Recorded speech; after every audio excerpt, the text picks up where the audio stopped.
Welcome, traveler. Here the nights are long, the voices are calm, and every story is meant to be heard slowly, like the tide breathing against the shore. Tonight, you'll follow the quiet steps of a boy who never chose the sea, but found himself carried across it on one of the ships bound for the New World. You'll taste the salt, feel the planks shift underfoot, and hear the low hum of the deep, a sound that may stay with you long after the sails vanish on the horizon. So let the wind settle, find your place in the dark, and drift with me into the voyage. The harbor still trembled with the restless groan of ropes and the distant clatter of barrels being rolled toward the docks. It smelled of salt and tar, of fish left too long in the sun, and of bread gone slightly sour. The boy, no more than 14, stood barefoot on the damp planks, the chill of the morning sinking into his bones. He had been given no choice. His mother's hand had been firm on his shoulder when the ship's quartermaster came to the village. Now, as the gulls traced slow, crooked circles above the masts, he clutched the thin shirt to his chest as if it might shield him from the wind or from the days to come.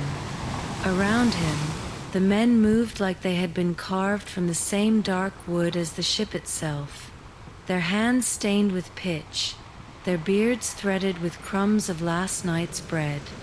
They spoke little to him, except in short orders or muttered jokes he didn't yet understand.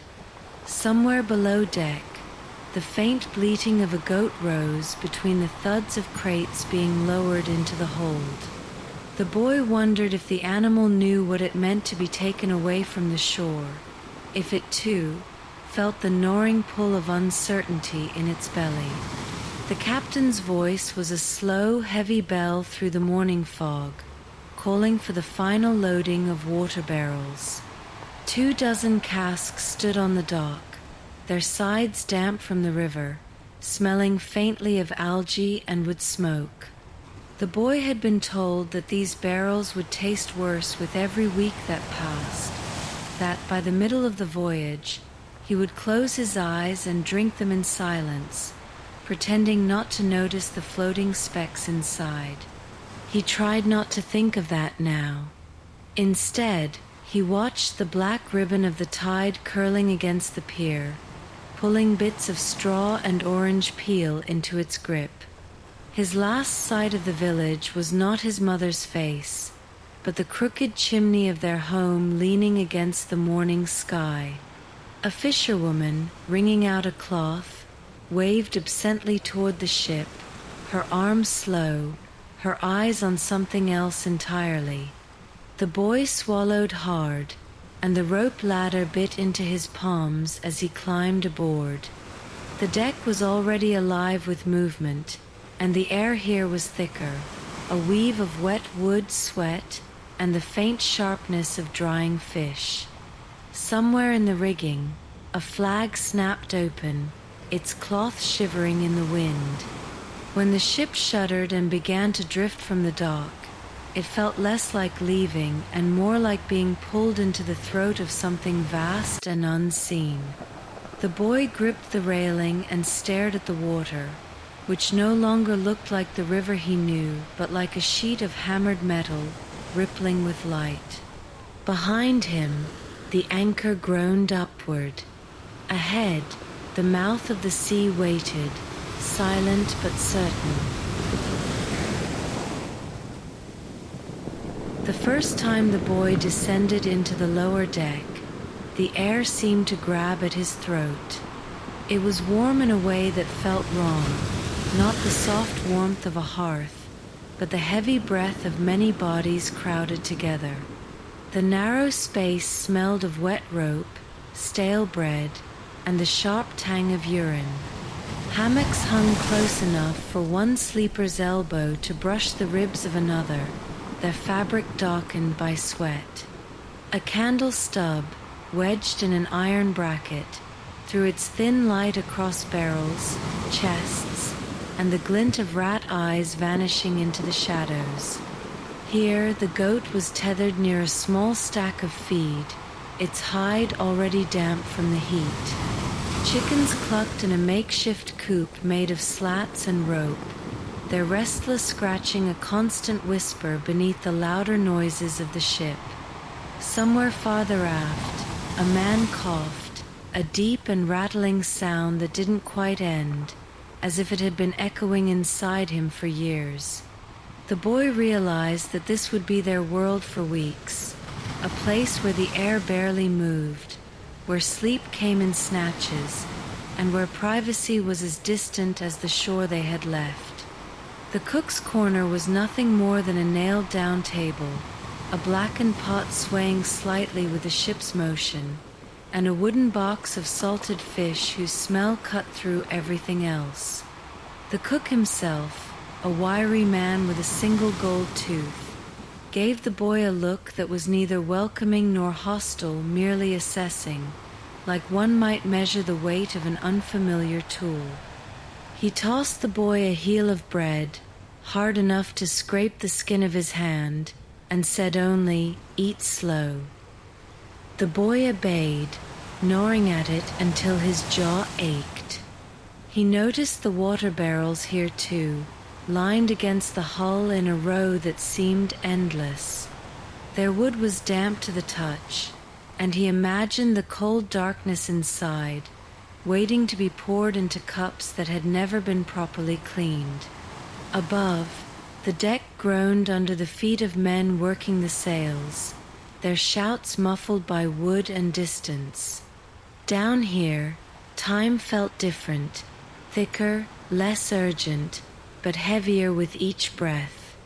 The boy found a narrow space near the bow, where he could sit without being underfoot, and tried to imagine the sea outside these planks.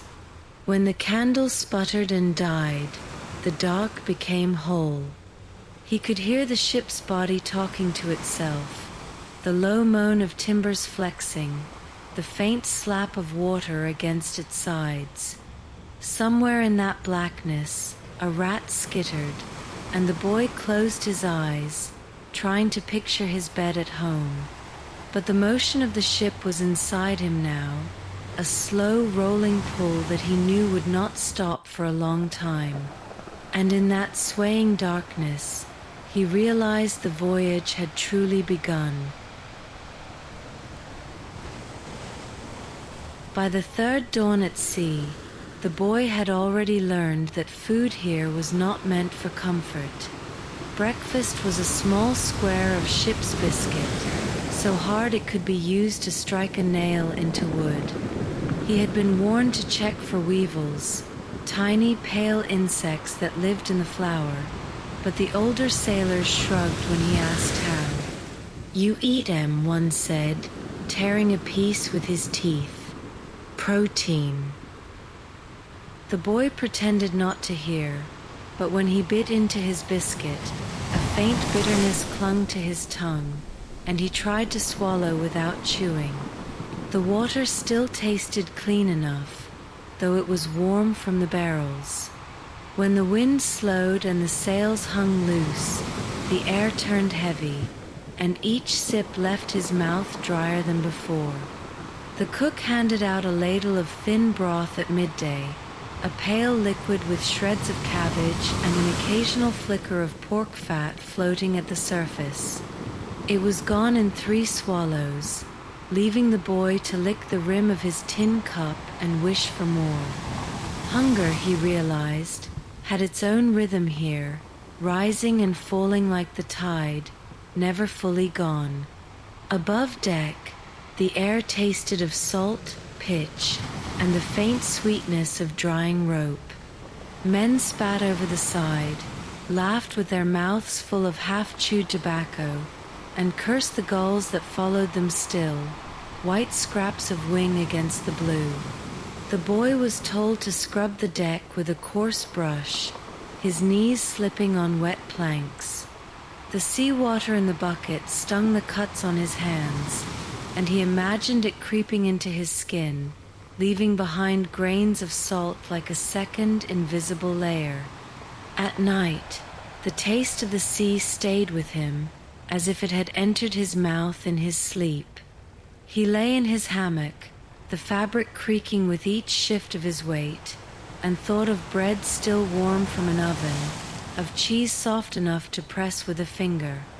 But those belonged to the shore now. Here flavors were lean, stretched thin over weeks, each mouthful a reminder that there was no market to visit, no fire to sit beside, no fresh spring to drink from. On the fourth morning, the biscuit was harder still, the broth more watery. The boy chewed in silence, watching the horizon. Somewhere ahead lay the land they had been promised, but for now, the only taste he knew was that of the ship, wood, salt, and the faint dust of flour that might already be alive.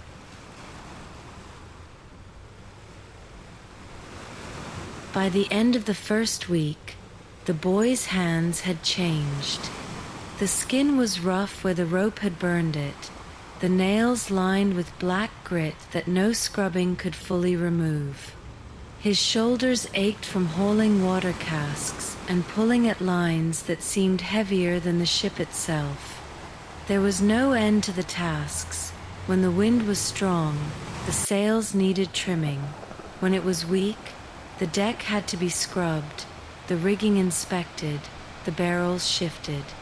Work here was not a thing to be finished, only to be done again. He learned quickly to listen for the boatswain's whistle, its sharp call cutting through wind and waves. It meant moving fast, up the rigging, down to the hold, wherever the voice above demanded. The boy's bare feet learned the language of the deck, the smooth, worn boards near the captain's quarters, the splintered edges by the rail, the wet slickness after rain. Each task carried its own smell, pitch boiling in a bucket, tar-stained rope leaving a bitter scent on his palms, the damp, mushroom-like odor of the sails when they were furled and tied. Some jobs belonged only to the older men, steering the ship, splicing rope, repairing torn canvas.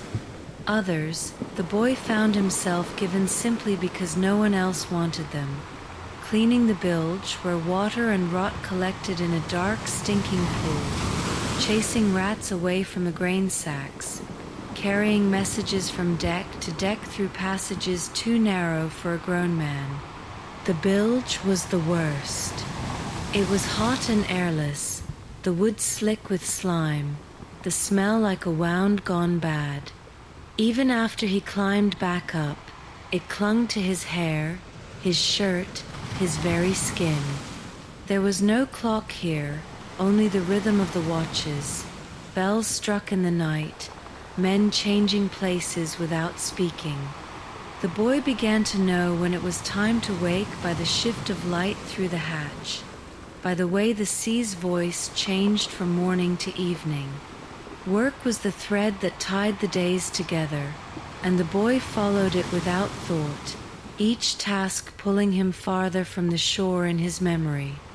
One evening, as the sun slid into the sea, the boatswain handed him a coil of rope and pointed toward the bow. The boy carried it forward, the deck tilting under his bare feet. The wind had dropped, and the ship moved slow and heavy. Far ahead in the fading light, the sea looked like molten copper, and for a moment the boy forgot the work, the smell, the ache in his hands. He stood there, rope at his side, and felt the ship breathing beneath him, a slow, patient breath that promised they were still going farther. The boy learned quickly that the ship's nights were not like the ones on land. Here, darkness did not bring silence. It brought the creak of timbers, the mutter of men in their hammocks, the slow slap of waves against the hull. Sleep came in thin layers, easily torn. At any moment, a voice might call from above, a bell might strike, or the sudden lurch of the ship might pull him out of whatever dream he had managed to find. He began to keep his eyes half open even when lying still, his body swaying to the ship's rhythm as if it were part of him now. The lanterns burned low, their flames shivering with every movement of the deck. In that dimness, faces changed. Shadows stretched across the eyes, jaws looked sharper, and even a familiar man could seem like a stranger. The air was heavy, pressed down by the combined breath of dozens. Somewhere in the dark, a man whispered a prayer in a language the boy didn't know. Someone else laughed softly, and the sound was swallowed by the wood. Outside, he imagined the night sea, black and endless, holding the ship like a single leaf on a pond that had no edges. The watches broke the night into pieces. The boy's turn came when the moon was still low, a silver plate resting on the horizon. His feet were bare on the cold deck, the boards damp with dew. He stood near the rail, watching the slow curl of foam beneath them, and wondered if the sea had a face, a body, or only the sound of breathing in the dark. Sometimes he thought he heard voices carried on the wind, but when he turned his head, there was only the boatswain's cough and the distant creak of rope. Back below, warmth did not mean comfort. The hammock swayed gently, like fruit hanging in a slow wind. The boy lay awake longer than he meant to, counting the movements of the ship as if numbers might keep sleep away until he was ready. Dreams came sudden here, without warning, and ended the same way, as if they had been stolen rather than given. He began to wonder if the ship itself dreamed, and if they were inside it. One night, half asleep, he felt the deck groan under some great weight and heard a low rolling sound beneath the waves. The men above did not shout, so he told himself it was only the sea shifting in its sleep. But he kept listening, his eyes open to the dark, until the sound faded into the usual breathing of the ship. It started with one man, curled in his hammock, sweating even though the air was cool. By midday, his face had the pale, waxy look of old tallow, and he barely stirred when the boatswain shook him. The cook brought him a cup of watered rum, but most of it spilled on his shirt as he tried to drink. The smell around him changed, sour, damp, threaded with something faintly metallic. The boy had smelled it once before, when a goat back home had gone sick and died within the week. By the second day, 2 more men were unwell. One had a cough that shook his whole frame. The other lay flat, eyes closed, mumbling as if speaking to someone far away. The captain ordered them kept together near the bow, away from the hammocks where the others slept. Still, the space between men seemed to shrink in the boy's mind. The air carried breath whether you wanted it or not, and down here, air was hard to keep clean. The ship surgeon was little more than a carpenter with knives, but he came with a leather pouch of herbs that smelled sharp, almost mint-like. He pressed a cloth steeped in the mixture against the sick men's lips, but the boy saw their faces twist at the taste. "Keeps the bad humors out," the surgeon muttered. That night, the boy dreamed of drinking from a barrel filled with green water, the smell rising to his nose, the taste sour and heavy. When he woke, the taste was still there. Rumors spread quietly, between bites of biscuit or while coiling rope. Some said it was the heat below deck, others blamed the barrels of meat, already turning. One man swore the water had gone bad and would kill them all before they saw land. The boy said nothing, but every time he dipped the ladle into the barrel, he thought he saw shadows moving in the depths, like slow fish. On the fourth day of sickness, the first man stopped breathing. There was no ceremony. His body was wrapped in canvas, a shot of iron at his feet, and slipped into the sea before dawn. The sound it made was small, almost gentle, but the boy felt it in his chest. That morning, when he went back to work, the horizon looked no different, and the sails still held the same wind, but the ship felt heavier, as if it had taken something into itself and decided to keep it. By the second week, the boy realized that the horizon was not a line to be reached, but a wall that moved with you, always the same distance away. At first, he had thought it a promise, that beyond it, something waited, perhaps even something like home. But now it was a mirror, reflecting back only the ship and its small, stubborn noise upon the water. Morning after morning, the sun rose from it, and night after night, it sank into it, without changing its distance by even a single finger's width. The men stopped talking about land.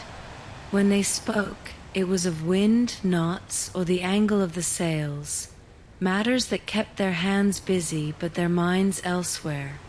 The boy began to notice how their eyes slid toward the horizon anyway, as if checking to see if it had softened, if it might one day crack open.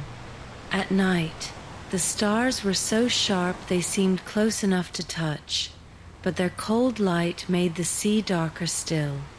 It was then that the boy understood the ship was alone in a place too large to be measured.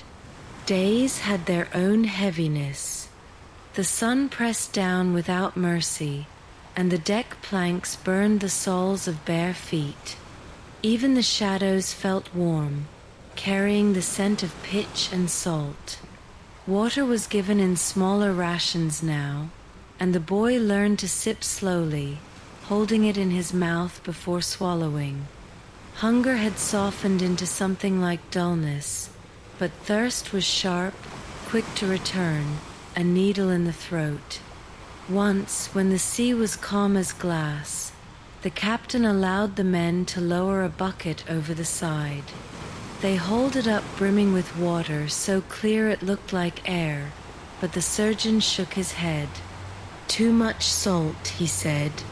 The boy could smell it even from where he stood, not like the smell of wind over waves, but like iron and stone left too long in the sun. They poured it back overboard, and the sea swallowed it without a sound. That night, as the boy lay in his hammock, he thought of the horizon again, not as a line, but as a weight, something invisible that pressed against them from all sides, holding the ship in its center. He began to wonder if the ship was truly moving at all. It was on a windless afternoon that the boy first heard it. He had been sent to coil rope near the stern, the sun pulling sweat down his back in slow rivulets. The water was calm, a pale green that deepened into blue farther out. Somewhere below, deep enough to be hidden from sight, a sound rose, faint, low, almost like a hum. It came in waves, swelling and fading, never sharp enough to be a voice, but not far from it either. At first, he thought it was his own breath echoing in his ears, but when he held it, the sound remained. He looked toward the nearest sailor, a broad man leaning against the rail, eyes half shut. "Hear that?" the boy asked. The man squinted at him, then shook his head. "Just the sea talking to itself," he said, and went back to staring at nothing. But the boy kept listening, and the sound stayed, not quite words, but shaped enough to feel like they could be. The water's voice followed him through the day. When he bent over the bucket to scrub the deck, it rose again, as if the sea were pressing its mouth to the ship's skin. That night in the hammock, the creak of wood and the shuffle of feet faded until all he could hear was that slow hum, steady and patient. It did not frighten him. If anything, it felt like the sea was telling him something too deep for the others to hear. But on the third day, when he returned to the stern, the sound had changed. It was no longer a hum, but a kind of sigh, long and drawn, like something disappointed. It came with a faint shift in the air, a cooler breath that made the hair on his arms rise. The boy stood very still, the rope in his hands. He thought of calling someone over, but the deck was busy, and the noise of work seemed to push the sound away. That night, he dreamt of leaning over the side of the ship and seeing a pale face beneath the water, the eyes open, the mouth moving slowly as if speaking. When he woke, the hammock swayed gently, and the sea outside was calm. But the boy knew the dream was not entirely his. It had been given to him, carried upward from the depths. By the third week, the boy's lips had split in two places, small cracks that stung each time he drank. The water ration was smaller now, 1 cup at dawn, 1 at dusk, and it was warm enough to carry the faint taste of the barrel's wood, bitter at the edges. Salt lived in everything, in the air, in the food, even in the skin. The boy could feel it drying on his forearms after each spray from the waves, leaving behind a fine crust that turned the skin pale until he wiped it away. The older sailors spoke little of thirst. They had learned to carry it quietly, as they carried the ache in their backs or the pull in their hands. Some chewed on leather straps to keep the mouth from feeling empty. Others let small chips of salt pork dissolve slowly on their tongues, though it only made them thirstier in the end. The boy tried both, but found neither more satisfying than imagining the taste of cold river water back home, green with the shadow of trees above it. Food had changed too. The biscuits were softer now, but only because the air below deck was damp enough to wake the weevils. The boy had stopped picking them out. He bit, chewed, and swallowed, feeling the tiny crunch between his teeth. Hunger could make anything less strange.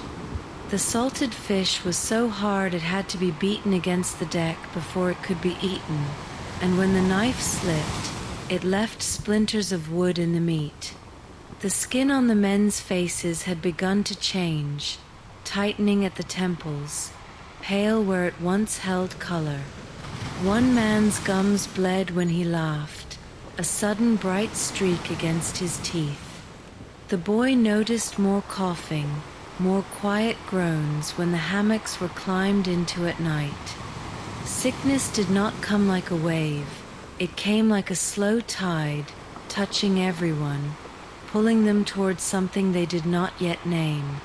One evening, while scrubbing the rail, the boy nicked his finger on a splinter.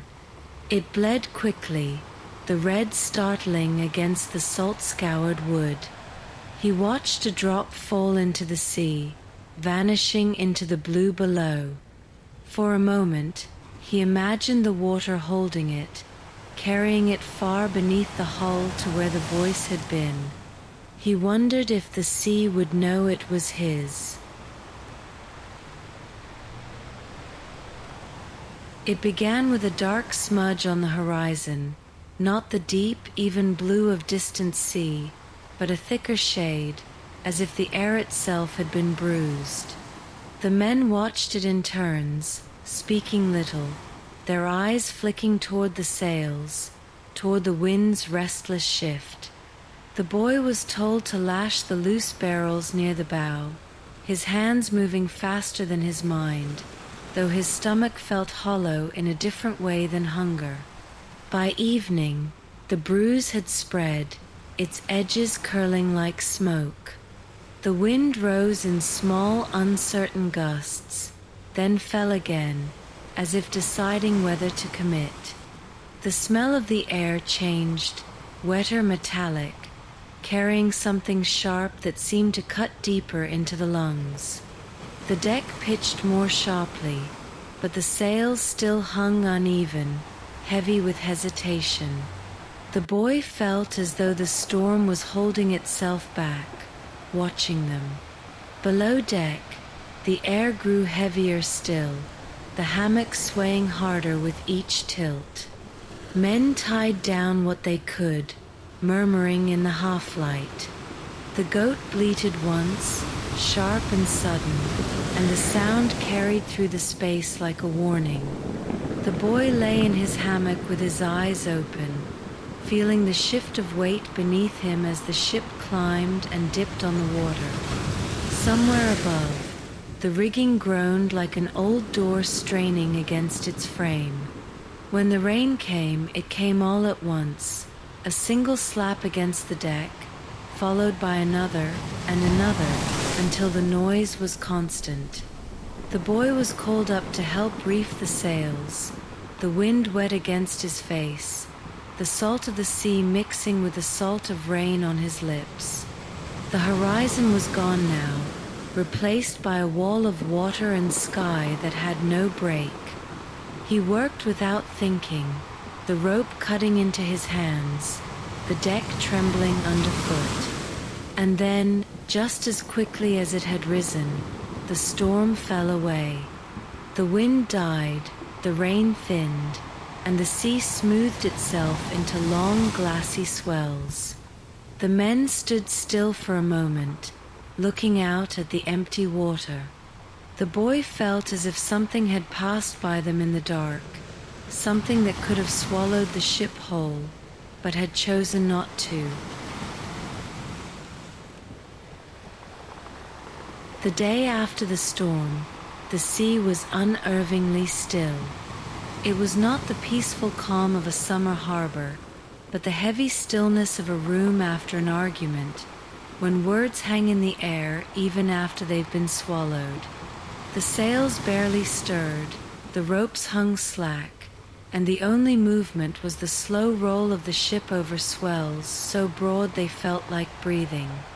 The boy noticed the crew speaking less, their voices lowered, as if not to wake something. Even the usual ship smells seemed muted. The sharp bite of pitch, the sour dampness of the lower deck, the rank salt of drying fish, all felt dulled, replaced by a faint, unfamiliar scent, like iron mixed with wet stone. The boy tasted it on his tongue without opening his mouth. The goat was quieter than usual, its eyes following every movement in the dim light.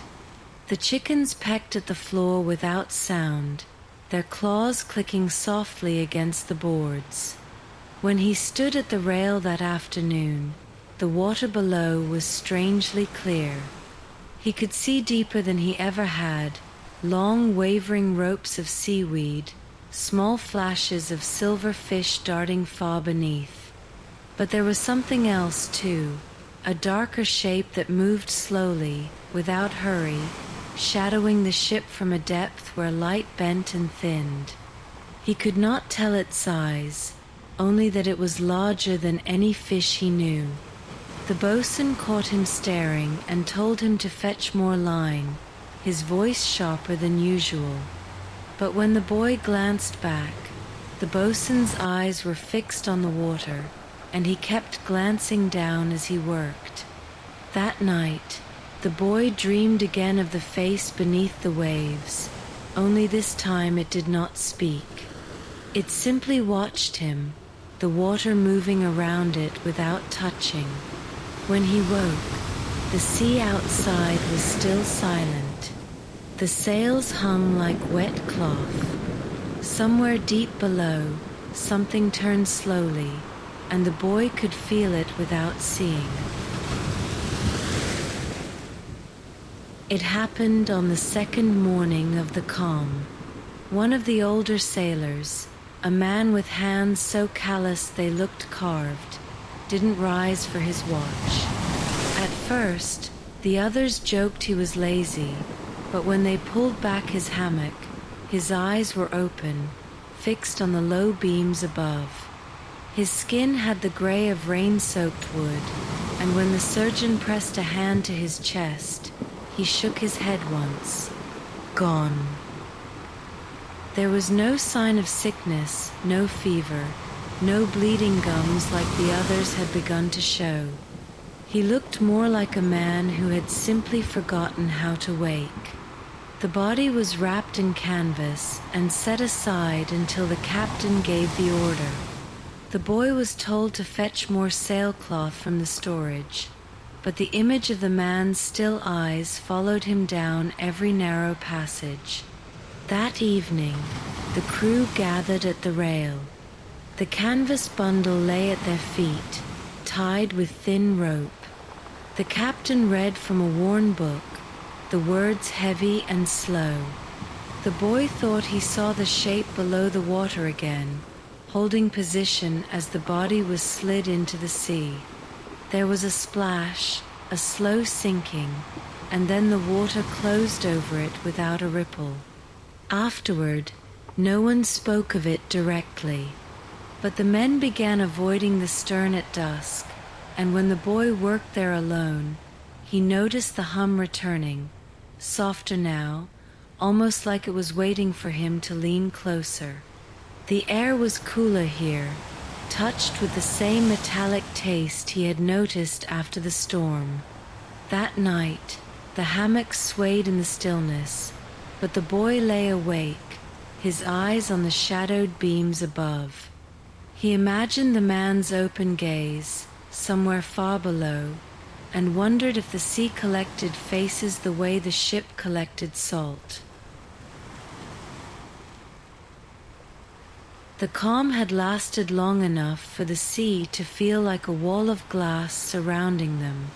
Each morning, the sun rose slow and red, its reflection stretching in a trembling path toward the hull, as though it wanted to climb aboard. The boy stood barefoot near the rail, his shadow faint on the deck. He could hear the water slap gently against the planks, the sound strangely shallow, as if the ocean had thinned. No wind moved the sails. Even the ropes seemed to sag with a kind of exhaustion. From below, the smell of the ship came up like heat from a sleeping animal. Stale bread, damp wood, the sourness of clothes never fully dry. When he leaned over the side, the water below was startlingly clear. Small jellyfish drifted past, their bodies folding and unfolding like breath. But deeper down, he saw the slow shift of something larger. Not the quick dart of fish, but a movement that seemed deliberate, unhurried, almost human in its patience. He had been here before, felt this nearness, but today the water seemed closer to speaking. The hum returned, low at first, then rising just enough to be felt in his chest. It was not music, but it carried a rhythm, as if the deep itself had lungs. He pressed his palm to the rail and felt it through the wood, a faint vibration, too steady to be the waves. It reminded him of lying in bed at home, feeling the heartbeat in his own chest, except now the beat was not his. "Don't stare too long," a voice said behind him. It was the bosun, his eyes fixed on the same patch of water. "It makes you think it's looking back." His tone was matter of fact, but he didn't stay. The boy watched him walk away, his steps quick despite the heat.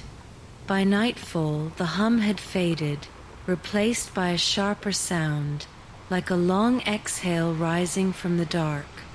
It came once, twice, then stopped, leaving only the groan of the timbers.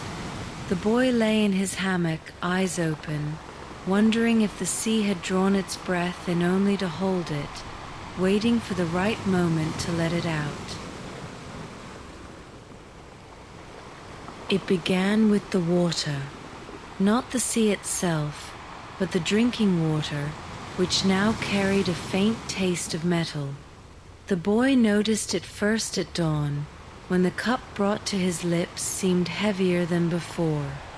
The taste lingered on his tongue, not unpleasant at first, but sharp enough to make him pause. By midday, others had noticed it too. A man spat into the scuppers and swore the barrels were turning bad.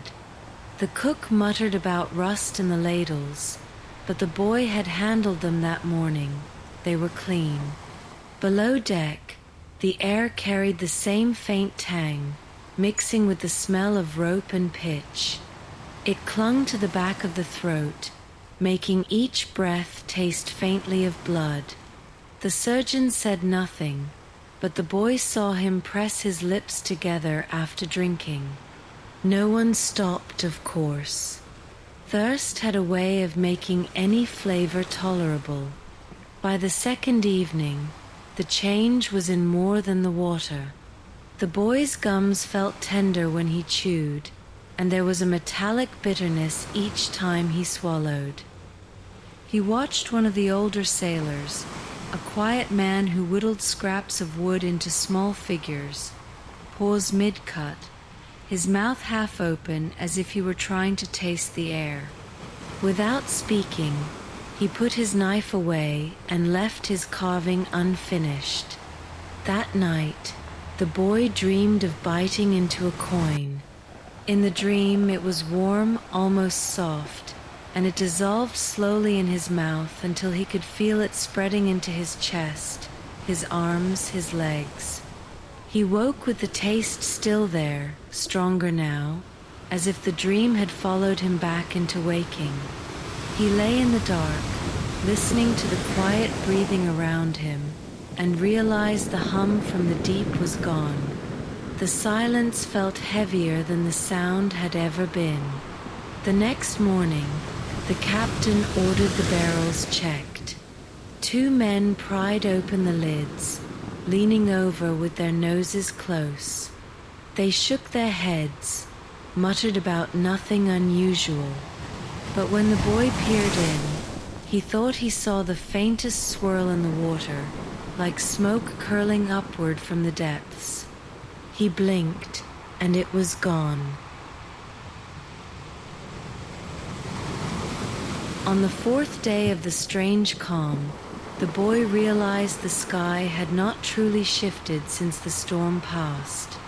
Mornings were pale and washed out, the sun a dull coin rising without ceremony. Afternoons carried the same flat light, without the gold or heat of earlier weeks. At night, the stars were there, but dimmer somehow, their sharp edges blurred, as if a thin skin of cloud lay over them. The horizon itself seemed faded, a line drawn faintly and without conviction. He climbed to the forecastle one morning to coil rope, and from there he could see the whole stretch of sea ahead. It looked still, yet carried a slow ripple that didn't match the ship's movement, a trembling that seemed to come from deep below, not from the wind. When he leaned on the rail, the smell of the air was neither fresh nor stale, but in between, like a room left shut too long after someone had gone. The men had grown quieter, even in their work. Orders were given in low tones, and laughter, when it came, was short-lived, as though each man remembered himself mid-breath. The boy noticed small things, a sailor checking the same knot twice, another man pausing to stare at the sea for longer than needed. These hesitations gave the days a strange rhythm, broken not by bells or meals, but by moments where the ship itself seemed to wait. That evening, while scrubbing near the stern, he saw the shape again, darker than the water, moving just beneath the surface. This time it didn't drift alongside. It cut across the ship's wake, slow but certain, like it knew exactly where to go. The boy gripped the rail, his fingers aching, and followed it until the fading light erased the shadow. He stayed there long after, watching the place where it had gone. When night fell, the ship rocked gently, but he could not sleep. The hammock swayed, the timbers creaked, yet the air felt too still, as if the whole vessel were holding its breath again. Lying there, he had the thought, absurd and sudden, that perhaps the sky had been the same for far longer than he remembered, and he simply hadn't noticed. It began in the middle of the night watch, when the ship was quiet but not silent. The boy had been ordered to check the lashings on the forward barrels, his bare feet soundless on the damp deck. As he passed the hatch leading below, he heard it, a faint murmur, too soft to be words. He froze, head tilted, listening.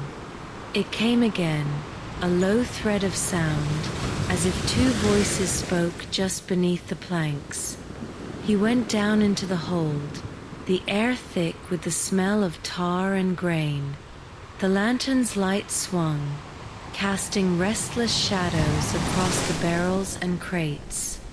The whispering seemed to slide away as he moved, never quite ahead, never quite behind, but always close enough to keep him following. He passed the goat, now silent and unmoving, its eyes half-lidded, and the chickens rustled once, then stilled. The sound drew him toward the bilge. There, in the hot, airless dark, he crouched and pressed his ear to the hull. The wood was damp, warm with the heat of the day still trapped inside. At first there was nothing, then a rush of faint noise, like water moving quickly in a narrow space. But beneath it was something else, a cadence, slow and deliberate, almost like someone breathing words into the planks. The boy's skin prickled. He could not understand the sound, but it had weight, as though each murmur carried the shape of a name. He stayed until a drop of bilge water fell onto his wrist, cold and sharp, pulling him back. When he climbed up, the deck above felt too bright, too open. The boatswain passed him without a word, but his eyes flicked toward the hatch, then away again, as if he already knew. That night, the boy dreamed of lying between the ship's timbers, the dark water pressing on one side, the breath of the crew on the other. In the dream, the planks bent slightly inward, and a thin voice whispered his own name so close it felt like it was inside his chest. It was the quiet sailor first, the one who carved figures from scraps of wood and rarely joined in the others' talk. He began spending more time at the rail, leaning far enough that the boatswain shouted at him once to step back.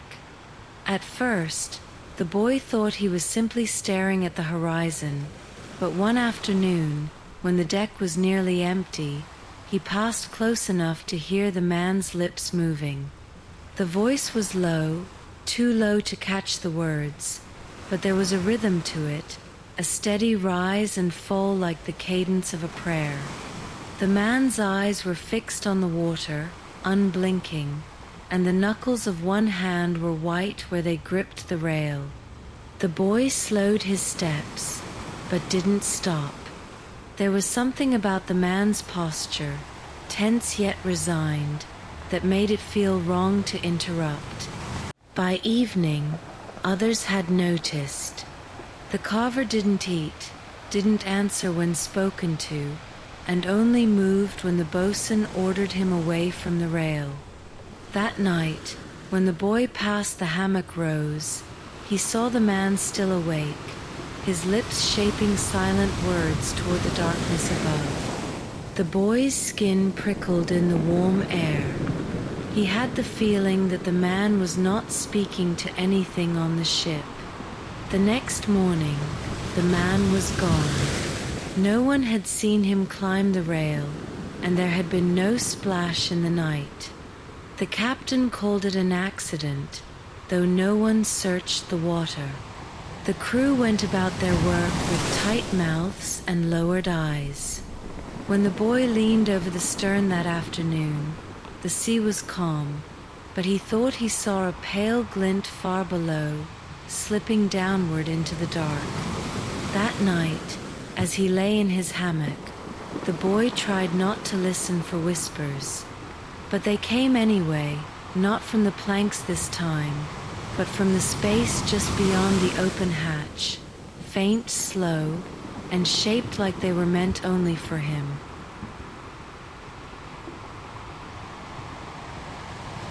It began before dawn, a faint shiver in the sails that woke the boy before the bell. The air was different, sharper, carrying the cool edge of movement. The ship gave a small, eager tilt, as if testing its own weight. By the time the sun rose, the wind had filled the canvas, and the ropes creaked with the strain of purpose.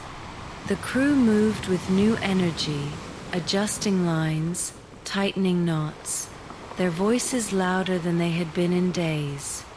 Yet the change didn't feel like relief.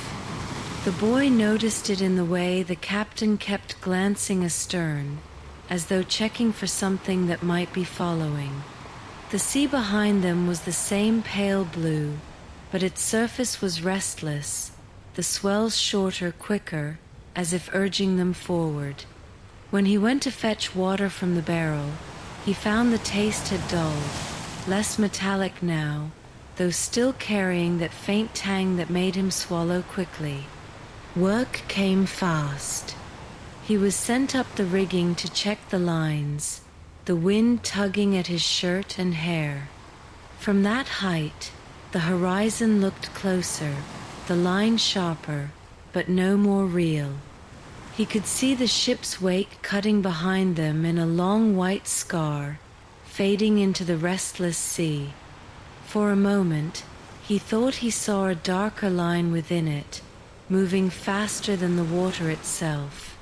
By afternoon, the sails strained with the steady wind, and the timbers creaked under the push. The boy worked until his hands ached, until the ropes had left deep grooves in his palms. But even with the movement, he could not shake the feeling that the ship was not escaping the calm, but being carried from it, taken, not freed. When night came, the wind did not die. The hammock swung harder, and the sound of the water against the hull was sharper, more urgent. Lying there, the boy realized he could no longer hear the whispers, and for the first time, he wasn't sure if their absence was comfort or loss.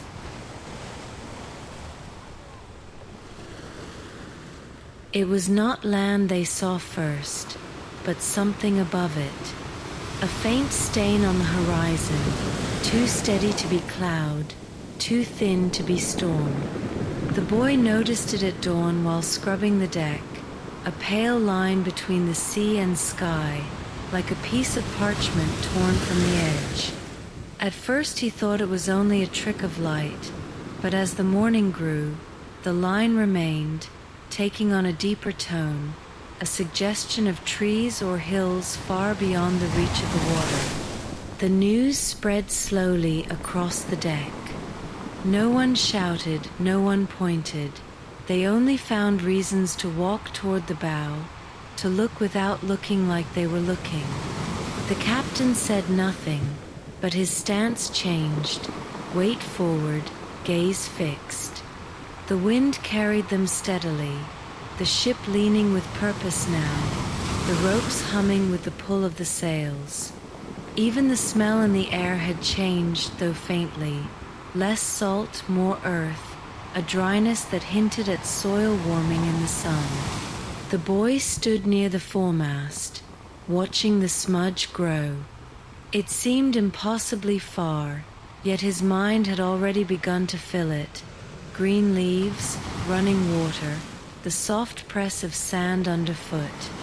But each time he blinked, the shape blurred, and he wondered if it might vanish if he stared too long.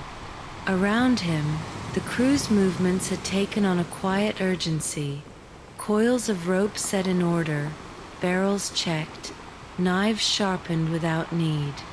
It was as though the ship itself knew it was nearing something different. By late afternoon, the light had shifted. The smudge ahead had become a darker shadow against the pale sky, and gulls began to appear, their calls high and sharp above the wind. One swooped low over the deck, the first bird they had seen in days, and the boy's chest tightened at the sight. Yet for all the promise, a heaviness still hung in the air, as if the sea were reluctant to let them go.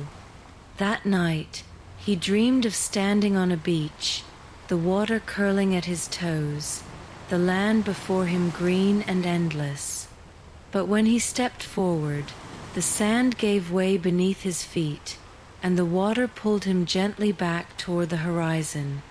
He woke with the taste of salt in his mouth, though he had not been near the rail since dusk.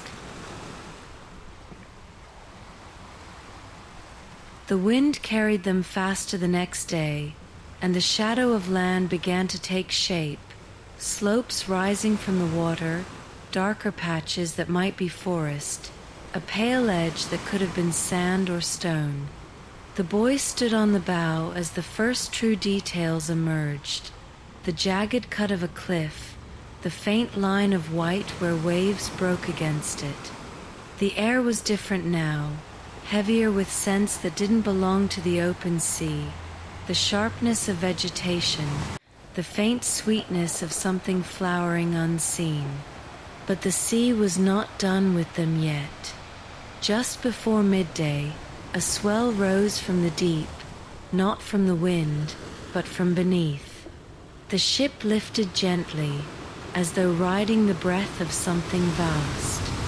The boy felt it through the planks under his feet, a slow, deliberate push that carried them forward a little faster, then set them down again. Around him, men exchanged glances but said nothing. They worked the lines as ordered, though their eyes kept straying to the water. When he leaned over the rail, the boy saw it, far below, a pale shape moving parallel to the hull. It was not quick, nor was it close enough to touch, but it kept pace with them, its form shifting in the green light like cloth in wind. He thought of the whispers, of the hum, of the breath in the planks, and for the first time he felt no fear. The shape stayed with them until the land was close enough for the sound of the waves to carry on the air. Then it sank slow and certain into the darker water, leaving only the churn of the ship's wake. By afternoon, they were close enough to see the individual trees, the shadows they cast across the slopes, the glint of birds wheeling above them. The captain ordered the anchor made ready.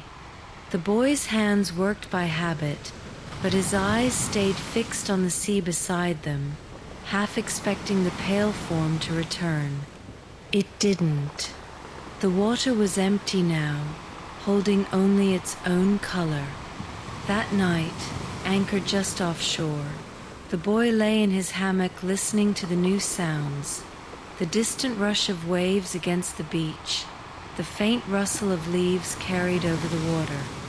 Yet beneath them, he still felt the slow rocking of the ship, and with it the faintest echo of something deeper, a rhythm he knew he might never hear again, but would always remember. At dawn, the longboats were lowered, their oars sliding into the water with a sound that seemed too small for the moment. The boy was sent in the second boat, seated between two sailors whose knees knocked against his in the cramped space. The air was warm and smelled faintly of flowers, though the sea still carried its salt beneath.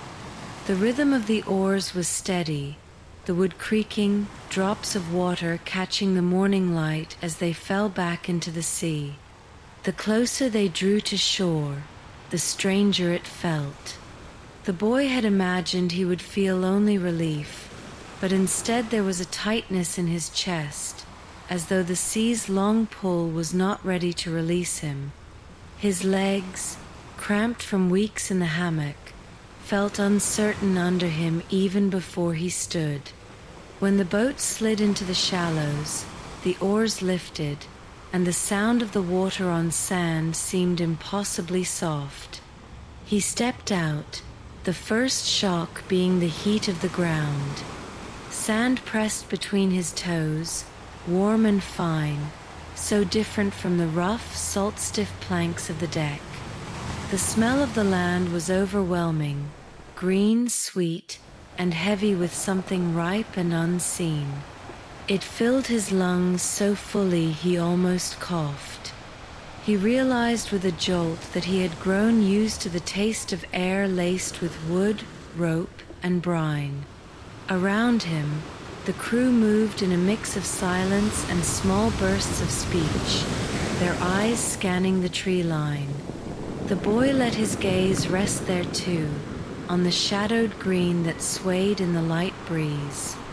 For all its stillness, it looked alive in a way the sea never had, and yet he felt more watched here than he had above the deep. When he glanced back at the water, the ship was a dark silhouette against the sky, rocking gently at anchor. He thought he saw the faintest shimmer below its hull, like sunlight striking something pale beneath. Then the wind shifted, carrying only the rustle of leaves, and the shimmer was gone. They did not go far inland at first. The captain ordered them to collect wood and fresh water, keeping the longboats in sight. The boy was given a small cask and told to follow a narrow stream that wound away from the beach. The water was clear, running over smooth stones, and when he knelt to fill the cask, he dipped his hands into it. The cold shocked him, and for a moment he could do nothing but hold them there, feeling the ache spread into his arms. It tasted sharp, sweet, the first mouthful of truly fresh water he'd had since the village. The forest pressed close on either side of the stream. Broad leaves swayed overhead, their surfaces catching the sun, flashing between green and gold. The air was thick with the scent of soil, and a hum of insects wove through it like a constant thread. Somewhere deeper in the trees, a bird called, a sound unlike any he had heard before, low and resonant, ending in a strange upward note. It echoed once, then fell silent. He worked slowly, not from laziness, but from the quiet pull of the place. The forest seemed to lean inward, the trunks tilting almost imperceptibly, as if they wished to close the gap above the stream. Even the light here felt heavier, filtered through layers of leaves, so that it seemed to settle on the skin rather than simply touch it. When the cask was nearly full, the boy paused. The water's surface trembled faintly, though there was no wind here. He thought he heard a distant rush, not from the stream, but deeper below, as though another current moved beneath the earth itself. It was not unlike the hum he had heard in the planks of the ship.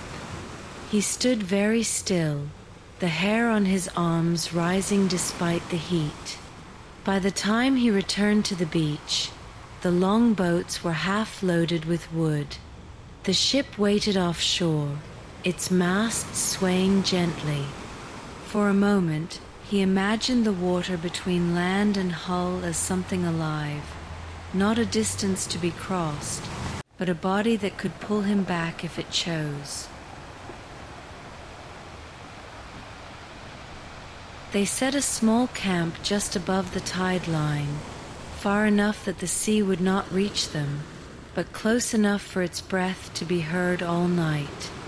The fire was built from driftwood and the fresh-cut logs, its smoke curling upward and catching the smell of salt before it vanished into the dark.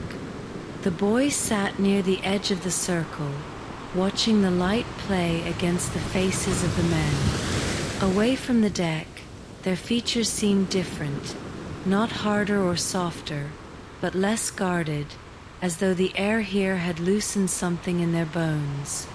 The sand beneath him was still warm from the day. It shifted with his weight, grain slipping slowly through his fingers when he dug his hand into it. Now and then, a wave would break with a low sigh, and the sound would travel up through the sand into his legs, like the faint echo of a heartbeat. Behind them, the forest was a wall of darkness, broken only by the occasional glint of eyes when an animal passed through the undergrowth. They ate fresh fruit that evening, gathered by a small party that had ventured deeper inland. It was sweet and soft, unlike anything that had crossed their lips in weeks. The juice ran down their hands, sticky and fragrant. The boy licked his fingers clean and realized he could not remember the last time food had tasted like something more than fuel. He wondered if the ship would ever feel the same again after this. When the fire burned low, the men lay on their backs, staring at the sky. The stars seemed closer here, brighter, their light unhindered by the damp haze of the open sea. The boy tried to trace them into shapes, but his mind kept drifting back to the hum in the planks, to the pale form beneath the ship, to the way the water had lifted them toward this place. He closed his eyes, and for a moment he imagined he was still swaying in his hammock. Sleep came slow, carrying with it the sound of waves and the faint, steady rush of the stream nearby. In that half-dream, he felt the pull of the tide on his ankles, gentle but insistent, as though it were reminding him that his feet were only borrowed to the land. At first light, the camp was quiet. The fire had died to a gray scatter of ash, and the sand was cool underfoot. The boy helped carry the last of the casks and bundles to the longboats. The forest watched in silence as they left, the wind moving through the leaves in slow waves. The sound was not unlike the swell of the sea, though deeper, as if the earth itself were breathing them out. The water was calm that morning, the oars dipping without hurry. As the shore began to draw away, the boy found himself glancing back more than forward. The beach was a pale crescent against the green rise of the hills, and for a moment he thought he saw a figure standing where their camp had been, still dark against the bright sand. He blinked, and it was gone. When they reached the ship, the ladder felt strange beneath his hands, the wood harder, less forgiving than he remembered. The deck smelled of the voyage again, tar, salt, and the faint sourness of damp rope. It was as though the days on shore had been a brief interruption in a much longer sentence.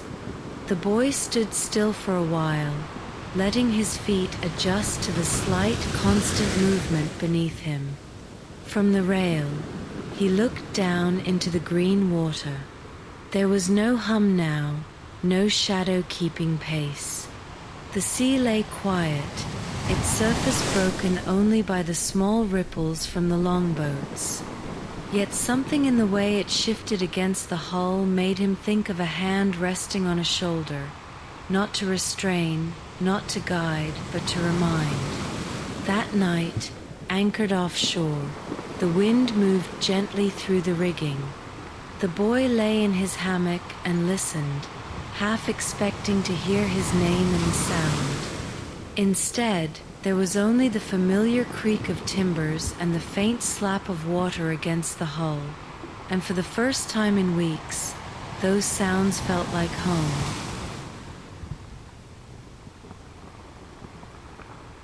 They raised the anchor at dawn, the chain rattling through the still air, each link wet with the breath of the deep. The sails caught the wind without resistance, and the ship began to move along the coast, the land slipping past in slow procession. From the bow, the boy watched the beach grow smaller, the hills drawing back, the green fading into a pale blur. Soon, even the trees were only shadows behind the light, and the line of the shore gave way once more to the endless curve of the horizon. The crew worked in near silence, as if speaking too loudly might remind the land they had been there. The boy kept glancing over the side, half expecting to see that pale shimmer in the water again. But the surface was empty, holding only the sky and the ship's reflection.